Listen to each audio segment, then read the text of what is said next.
Hi guys, welcome to the channel. So today I will show you how to display a list of items using Recycler View. So here's the demo. As you can see, we have a list of items, a list of names to be more specific, and we have a nice list and it is scrollable. And we have a nice background for each item. We are using card view and it has a nice elevation. Alright. So before we get started, let's answer some of the common questions. What is a recycler view? So to display a list of items, you need either a list view or a recycler view. Now almost every app on the App Store uses recycler view to display a list. This list can be of any data type, whether it be integer, string, float, double, or even custom data types as we are going to make in this video. Recycler view has its own advantages over list view. One is that it is much more optimized and it uses less memory. So without any further ado, let's get started.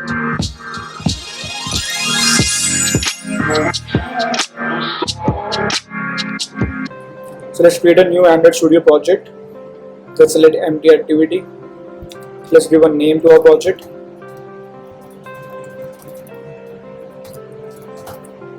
Make sure to select the language as Kotlin.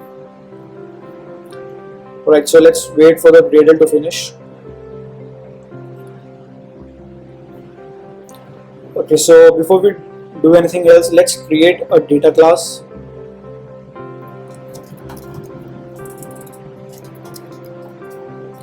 So if you're coming from Java background, you may remember that we need to manually set up getters and setters. But in Kotlin, we don't need to do that. We can just use a data class and it can be marked by the keyword data. And Kotlin automatically takes care of the getters and setters for us. So this will contain a property name that would be of type string. And let's just keep it simple for now. So let's go to the design tab. So we need to add a couple of dependencies in our project. So you can either add them manually to your build.gradle file, or you can just go to the design tab and click on recycler view and this download icon, and this will automatically add the required dependencies to your project. So we need another dependency that is of card view. So let's add that as well. Alright. So let's go to the editor mode and we have a text view over here. So let's change the text view to recycler view. Let's delete the text and the width would be match parent. Since we are using constraint layout, we can give the height to be 0 dp. 0 dp means match constraints. So let's just give it a margin of 16 dp and let's assign it an ID. Alright, a recycler view is used to display a list of items. We need to define a layout for those particular items. So we only need to do that once. So let's create a layout file. Let's name it user item. Let's change the parent layout to card view and let's change the height to wrap content. Now this will contain a constrained layout and width would be match parent, height would be wrap content. This constrained layout would contain text view, width would be match parent, height would be wrap content. Let's give this text view an ID. Let's give it a text. Let's give it a text size of 24 HP, let's say. Now let's give it a gravity center. Now we need to define some constraints, so let's do that. Start to start of parent, end to end of parent, top to top of parent as well, and same goes for the bottom. Alright, let's give it a padding. Okay, so the card view is taking the entire width, so let's give it margin. Margin would be 16 dp. I guess that's okay. So since we're using a card view to get that elevated effect, what we can do is we can use an attribute called card elevation, and let's assign it to 16 dp. As you might be able to see, there is some elevation going on. It's much more visible in the emulator or in your physical device. Now I'm going to create another file, and this would be the adapter. So what happens is, now we have created a layout file for our recycler view items, but now we also need an adapter. So this adapter would bind each item of the list to our recycler view using that same layout file that we created.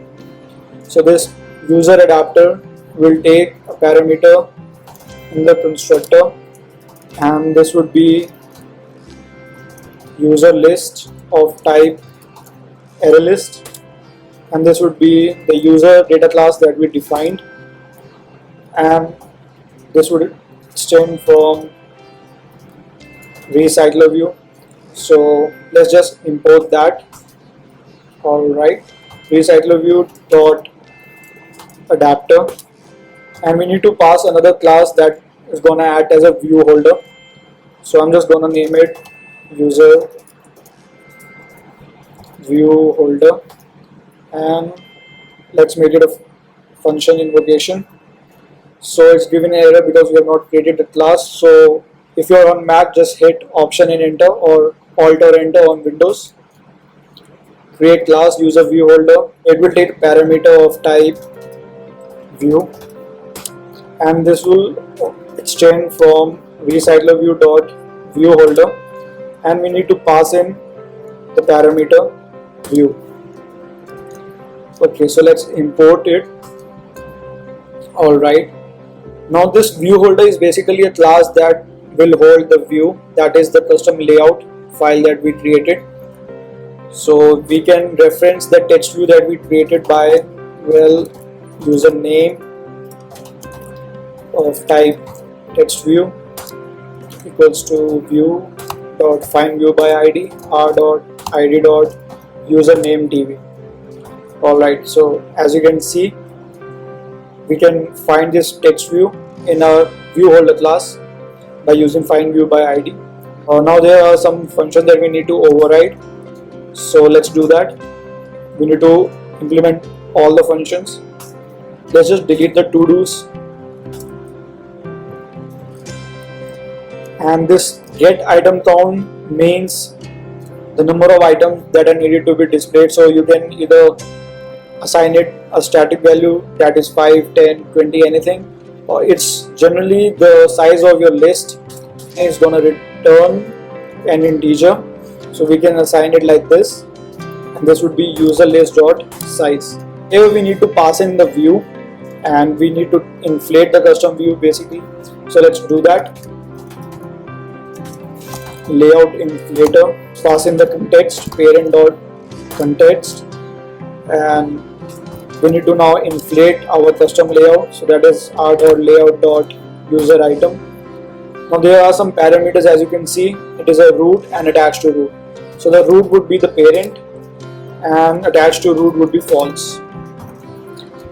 So let's return user view holder and pass in this view that we created.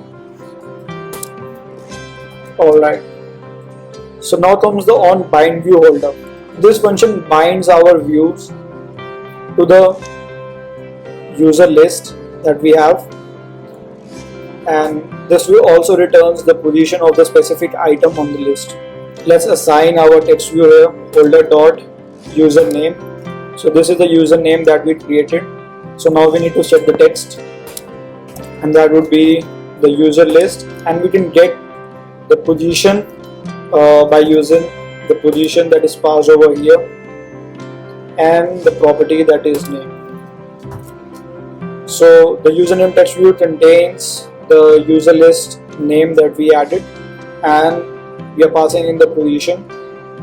Alright, so that's pretty much it for this user adapter class. So let's go back to our main activity, and let me just create an array list.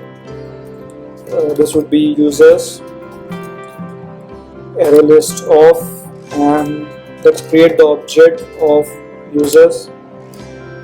Let's pass in the values, and let's just duplicate these values few times. So if you don't know how I'm doing this, I'm just using Command D since I'm on Mac. If you are on Windows, you can use Control D. Alright, so let's change the names. We have created an array list that is of type users, and we have passed in the values. So let's just move this to our onCreate method, assign our recycler view, layout manager, and the adapter. So I'm using the scope function apply that is provided by Kotlin.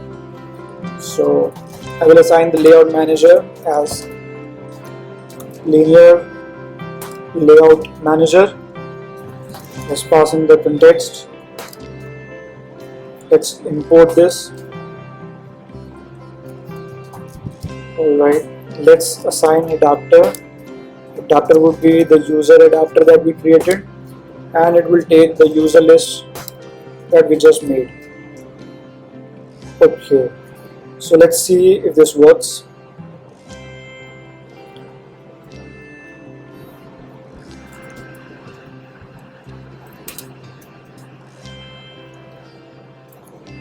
Yeah, so as you can see, we have the same list: Chandler, Joey, Ross, Rachel, Monica, Phoebe, Gunther, Mike, and Emily.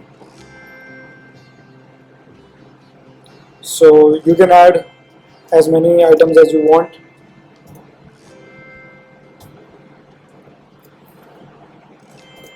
Say Ben, Janice. So let's run the app again.